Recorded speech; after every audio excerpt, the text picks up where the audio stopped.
Hi friends, బాగున్నారండి? నేను బాగున్నాను. ఇప్పుడైతే నేను మా ఇంట్లోని నేను పెంచే మొక్కల గురించి మీతో షేర్ చేసుకుందాం అనేసి ఈ వీడియో తీసాను అనమాట. చూడండి, నేనైతే యాక్చువల్గా ఒక 1 వీక్ ఊర్లో లేను, మా సొంత ఊరికి వెళ్ళాను నేను.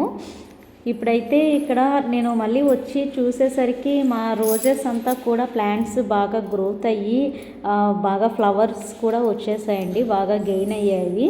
యాక్చువల్గా నేను ఏమంటే యూజ్ చేస్తాను, ఆల్మోస్ట్ అంతా కూడా నేను కిచెన్ వేరే యూజ్ చేస్తాను. కిచెన్లో మనము యూజ్ చేసే వేస్టేజ్ అంతా ఉంటుంది కదా, సో అవే నేను వాటికి వేస్తానండి.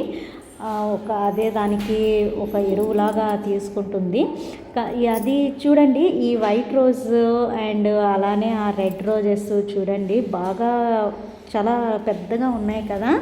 నాకు యాక్చువల్గా చాలా చాలా ఇష్టము రోజెస్. బాగా ప్లాంట్స్ అవి పెట్టుకునేసి వాటికి బాగా గెయిన్స్ చేస్తూ గ్రోత్స్ ఇస్తూ అవంతా చేయాలంటే నాకు చాలా ఇష్టం అనమాట.